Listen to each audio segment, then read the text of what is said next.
What's up, YouTube family? I wanted to talk a little bit about accountability, maneuverability, and management. Not so good at this whole thing yet, but we're going to get better at it. Just going to kind of look at my notes and go over everything rather, that I feel like needs to be mentioned. So, the best way to do anything is know the definition of what you're doing. So I'm going to kind of hold it to that kind of format now.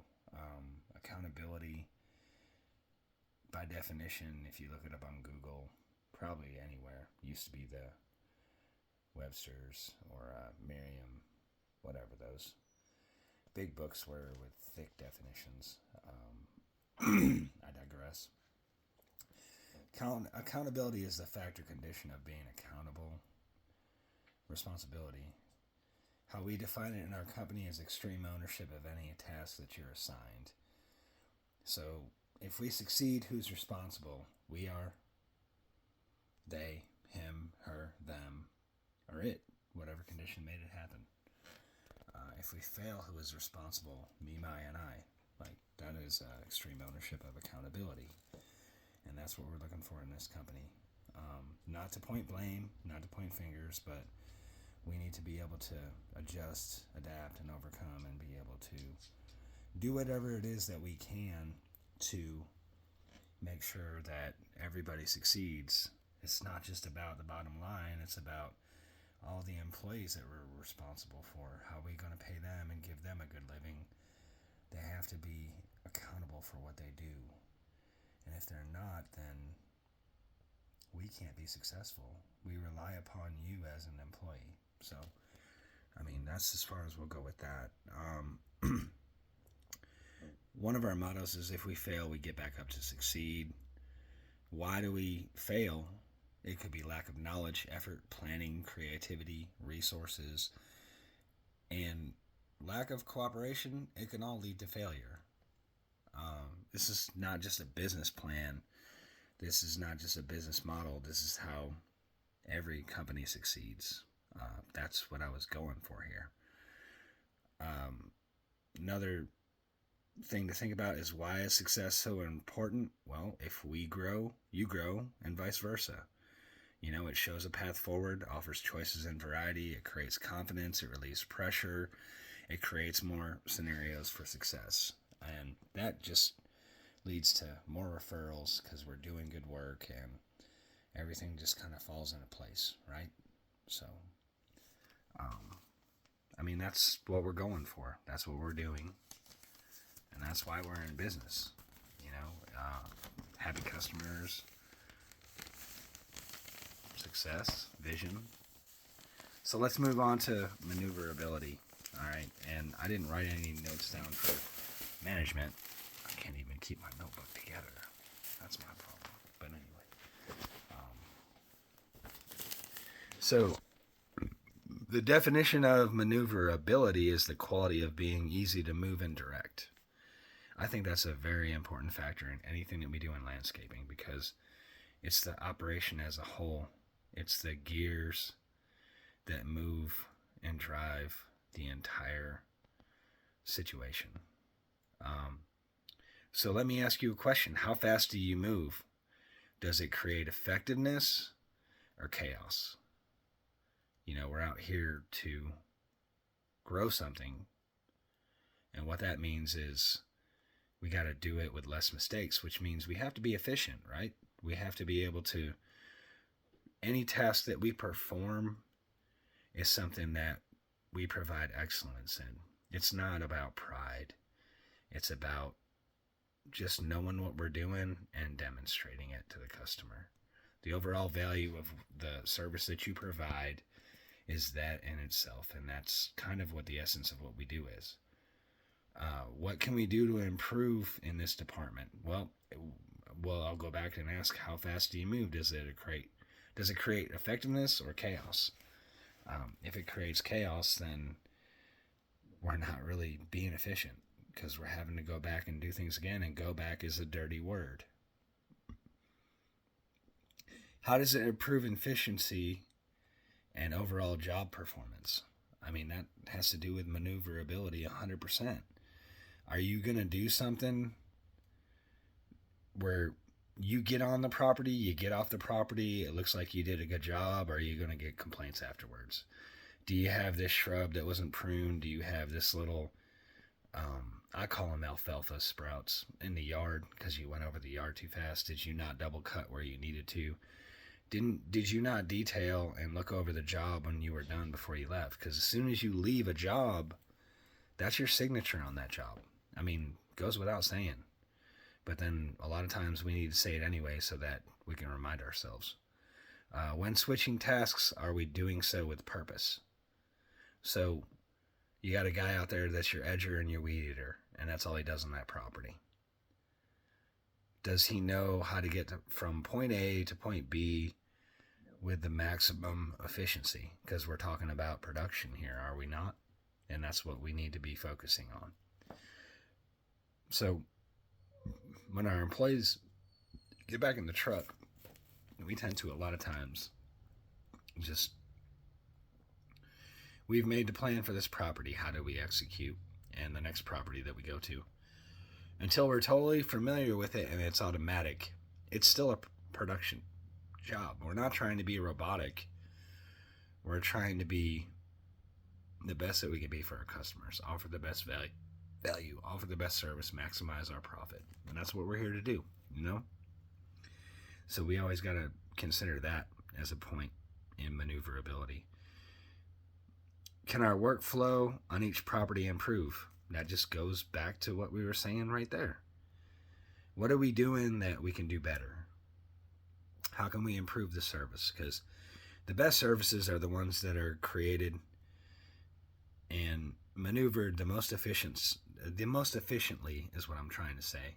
And they're the ones where we spend the least amount of time on the property for our production and our profit margin, and the customer has the most satisfaction. How do we get to from point A to point B to meet in the middle where there's no questions asked? And that's all I'm trying to say.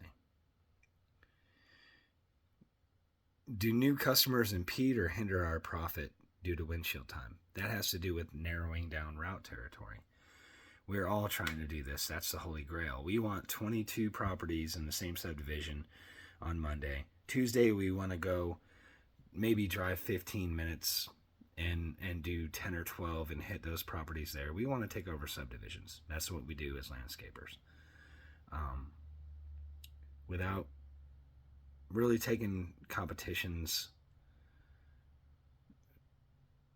what's the word I'm looking for? We don't want to take the competition's clientele. We want to create our own, because there's so many places in Georgia. There's so many caveats. There's so many avenues. That's why there's so much competition in landscaping, and people don't want to partner with them. I have another video about that, so we don't need to get too much further into it.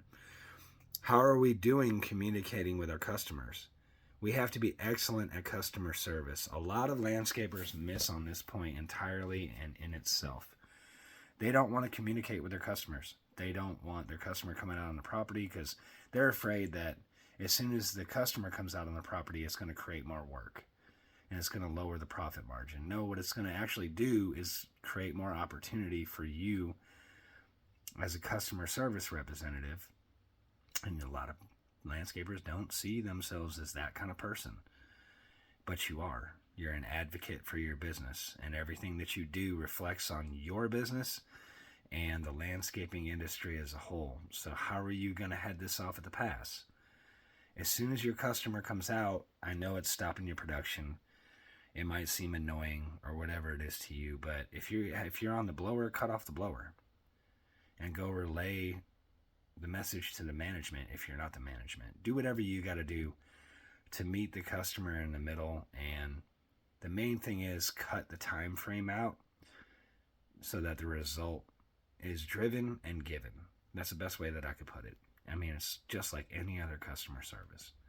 So communicate, adapt, adjust, do whatever it takes for the customer to be happy, because that's how you retain clients. That's how you're going to be able to grow your business. If you're not willing to do that, I don't know what you're in business for.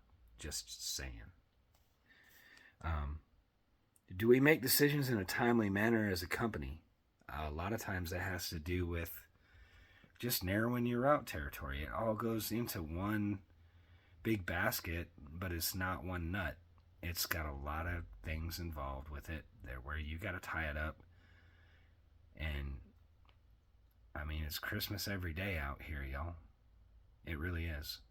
If you're not willing to give a gift, then you're not going to get one, because somebody's going to remember that you didn't send them that postcard, or however that goes. You know what I'm saying.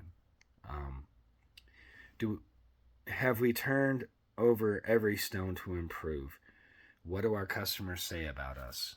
If you're not getting reviews, you're not getting results.